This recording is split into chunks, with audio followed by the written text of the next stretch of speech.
I was about to talk to you in French. So what's up? All good, all good. What's up? Very fun. There is like a big storm here in Madrid, so like I'm more or less scared about if the connection is getting lost because like person are getting St- to lose the electricity here. So if the live is stopping, don't be afraid. It's just because of that. Yeah, don't Oh, worry. I got it. Storm's coming. mm, and so thank you very much for this show. Thank you very much for the 30-minute show that you spent with us, and it was like a very great Yeah, event, and I guess people enjoyed it. So yeah, thank you I very hope much. so. Thank you guys. Appreciate it.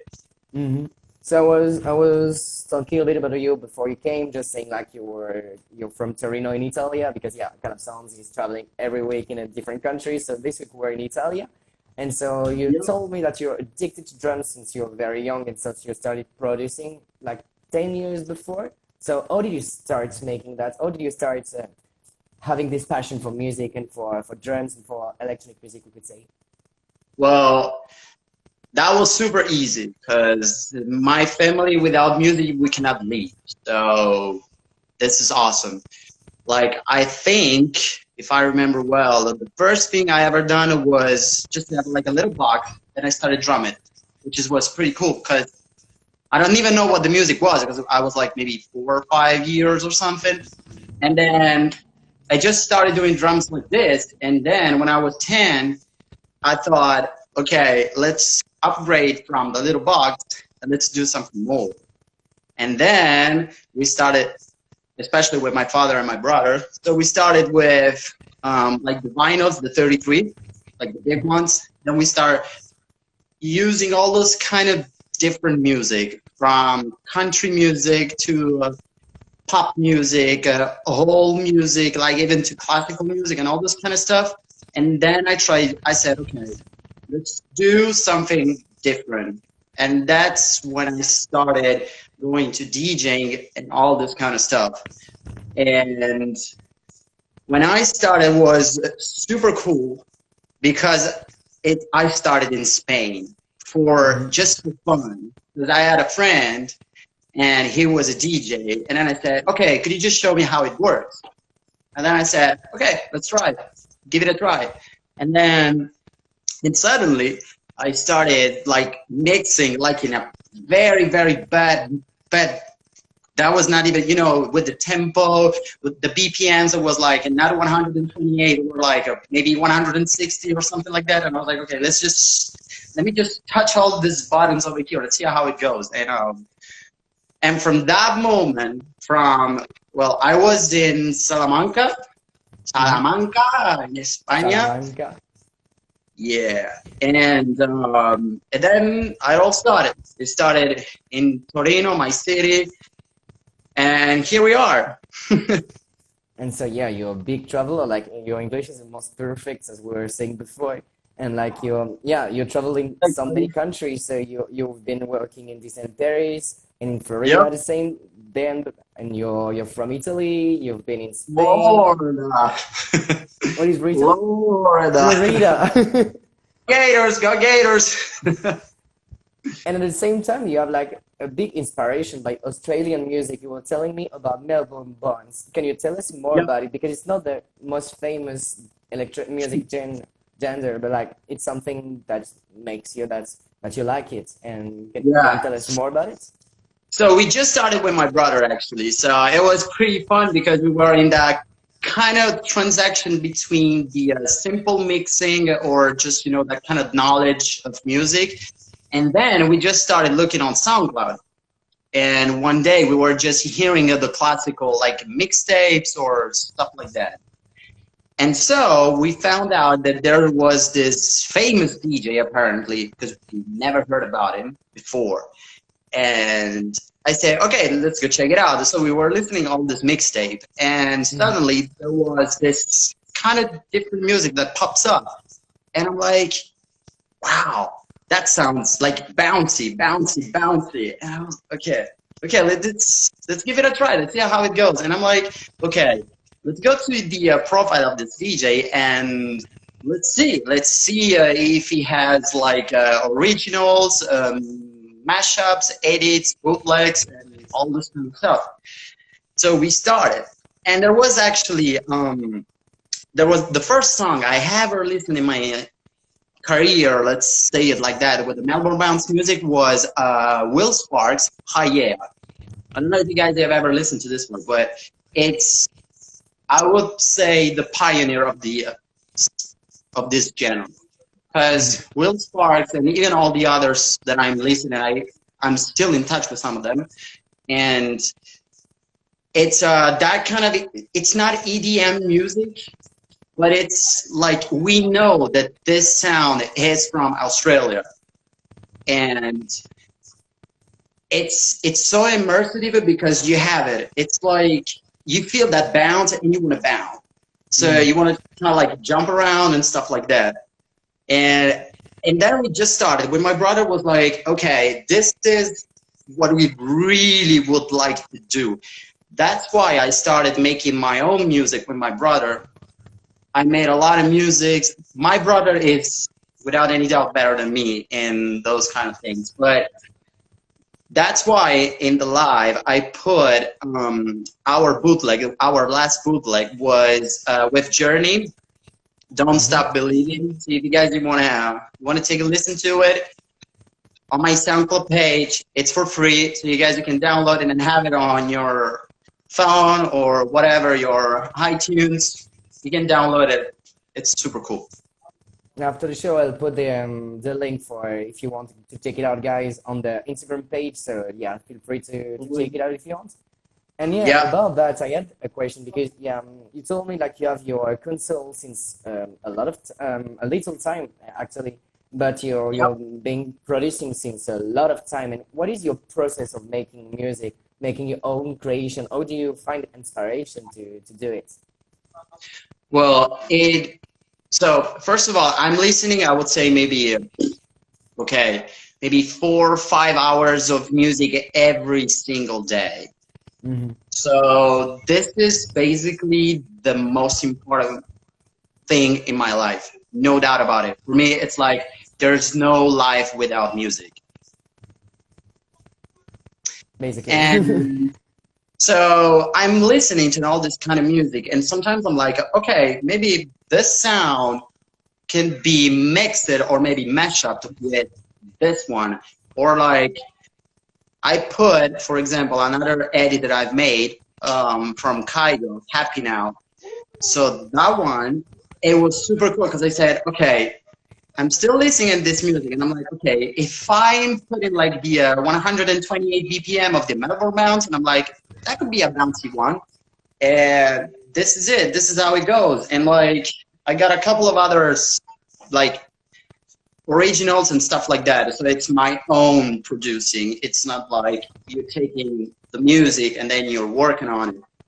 So it comes all the time. It really depends on the music that I got at that, or maybe the mood that I have that day, and I'm just pops up in my head, and I'm like, okay, let's go, let's do it.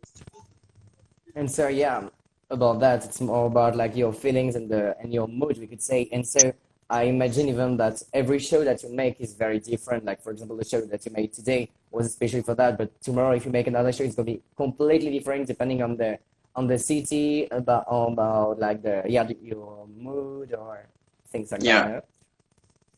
What is very important to be a DJ is, first of all, look in front of you, the crowd that you have.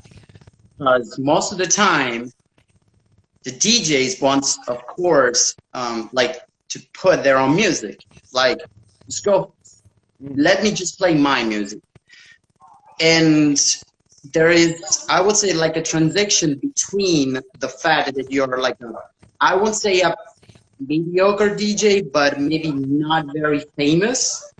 Because if you go to, I don't know, the AGC in Orlando, or if you go to Tomorrowland and all this kind of stuff, you know that you're going to have, I don't know, Afrojack, Dimitri Vegas, and Like Mike, and all this kind of guys. You know they're going to put that kind of music. But sometimes in the lives, you will see that there's like a difference of BPMs and stuff like that. So like there's the boom, boom, boom, boom, like the, I call it the shotgun. And then you have maybe the, I don't know, the tiny little bouncy one, or just like the very slowly BPM. So it really, really depends. So that's the moment when you're a good DJ. In front of you, you have a crowd. That could be maybe 100, 10 people, or whatever. But it's really important to take a look at the crowd you have. If you put one song and then you will see there's no one dancing on it, it's that because it's not that type of crowd. So you have to go maybe a little bit more EDM, maybe with, I don't know, maybe DJEGO, or like famous music, which is sometimes for DJs like me and other DJs, I think it's not that easy, because sometimes there's always like one guy in the entire club that's gonna ask you, can you put the Despacito, please? And I'm like, oh my gosh, give me a break, man. So yeah, it's really like you have to feel it, and you will see it. Because if you want to play your own music, you could do it everywhere. Like I could do it here with my DJ controller. You could do it at home. You could do it everywhere. But that's the difference. That's the difference. Because I played a lot of clubhouse, a lot of house music, and all this kind of stuff. And maybe music totally different than the one that I played before. And I like everything. There is not like a genre that I really don't like. So you have to be like open mind. This is what, for me, it's really important to be a DJ nowadays, because you have a lot of people, a lot of different genre, and you have also a lot of different BPMs. Like you have especially in this moment, you have a lot of people that are doing like a little song with like the classical 128 BPMs, and then suddenly the track goes to 128 to 150, or just, you're like doom, doom, doom, the classical 4 beats, and then you have so you really have to be flexible on this kind of case. So. And you were telling me about the shows. You told me like you were playing in Torino with about 2,000 persons. How was the experience? Why did you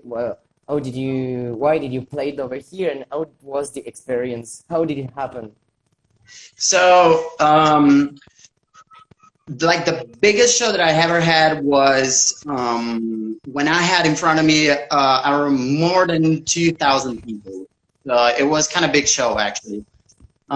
It was like at the end of the school, so a lot of young people that were coming to the show, and so we were like, I think maybe 5 or 6 DJs, and then we said, let's do something like you're gonna do 1 hour, I'm gonna do 1 hour set, and let's swap.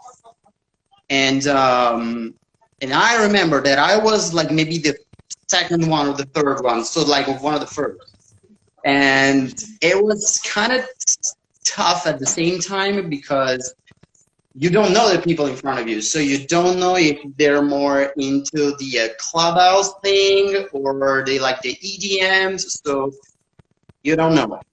And it was fun, but at the same time it wasn't so easy at all. It's still a good memory, of course, because I was in front of a lot of people. So at the end of the set, a lot of people were asking me, oh, can you tell me this song, because I thought it was pretty cool. Can you tell me the remix it's from? And that was pretty cool. That was pretty cool. Yeah, I can imagine it could be like a very great experience having so many people at the same time seeing you, watching you, and dancing with your own music. Guys, if you have questions about DJEGO performance and about life, about his music, just feel free to write it down and we're going to answer it. And so for me, I just have a last question about like as you're Italian, that you have lived in France, in the United States, you've been in Spain.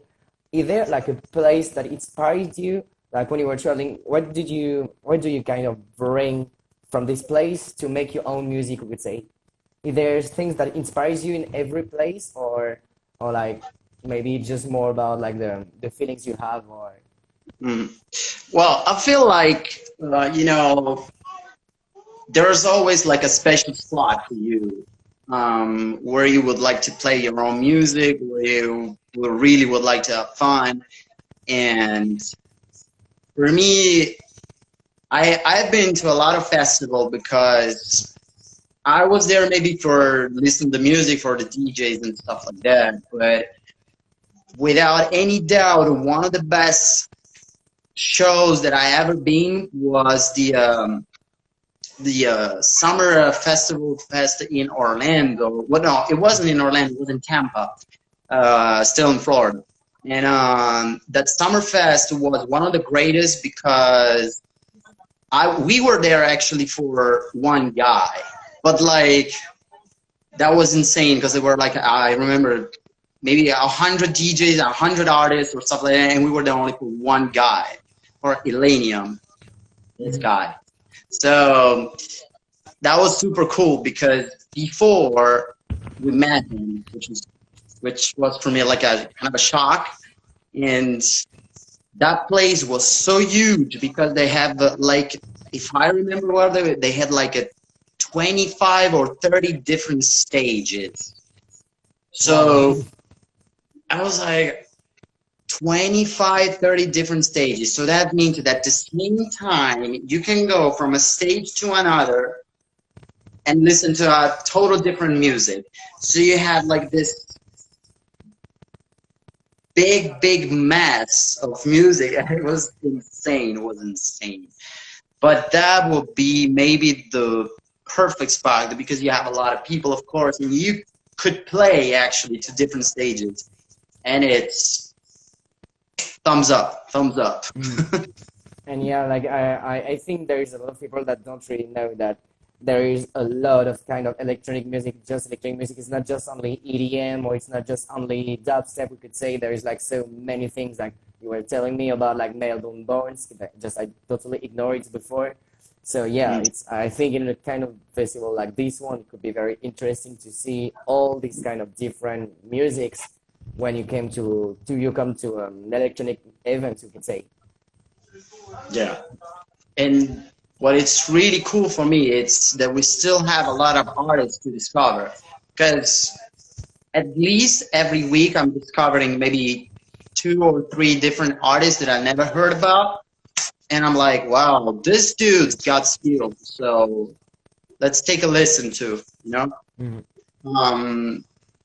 All this kind of artists, honestly, they deserve it.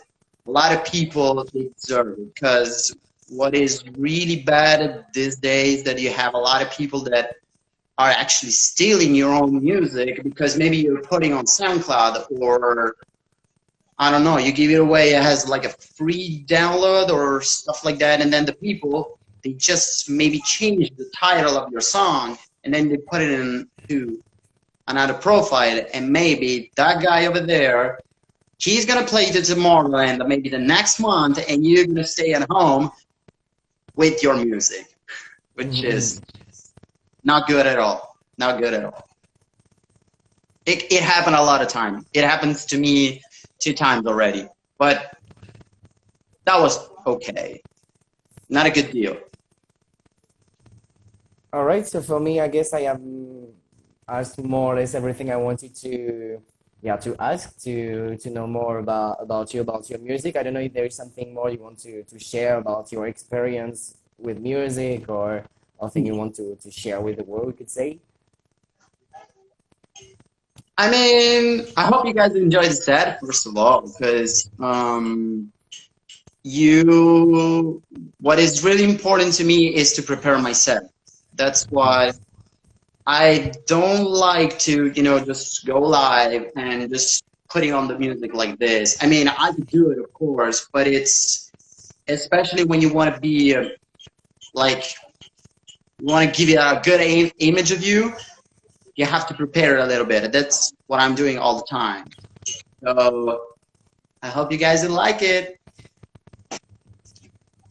Hopefully, like it, I as much as I did, like, oh, well, I was about to lose my English, but yeah, hopefully you liked it as much as I did, guys. And so for me, yeah, I will thank you very much once again for this moment you shared with us. Just not just only this show, but just for the whole week you spent with us, for sharing things about Italy at the same time. And so yeah, that was a very great experience. I'm super glad you were with us. So yeah, for me that's it. Thank you I so would say, much, guys. I guys. really appreciate it. Mhm. Grazie, Seb. Prego, bueno, thank you. And so, guys, next week we're going to visit another country that we never visit from now. So it's going to be in Europe. This is the only thing I'm going to say about it, but it won't be a country we already visit. So we're going to discover some new places, some new persons, and some new kind of music. It's going to be something completely different. So hopefully, you will be here, guys, to enjoy with us once again while we are traveling all around Europe and all around the world. So thank you, guys, and thank you, Diego, for this moment. And see you See later. you guys. You guys take care. Have a good one. Have a good one.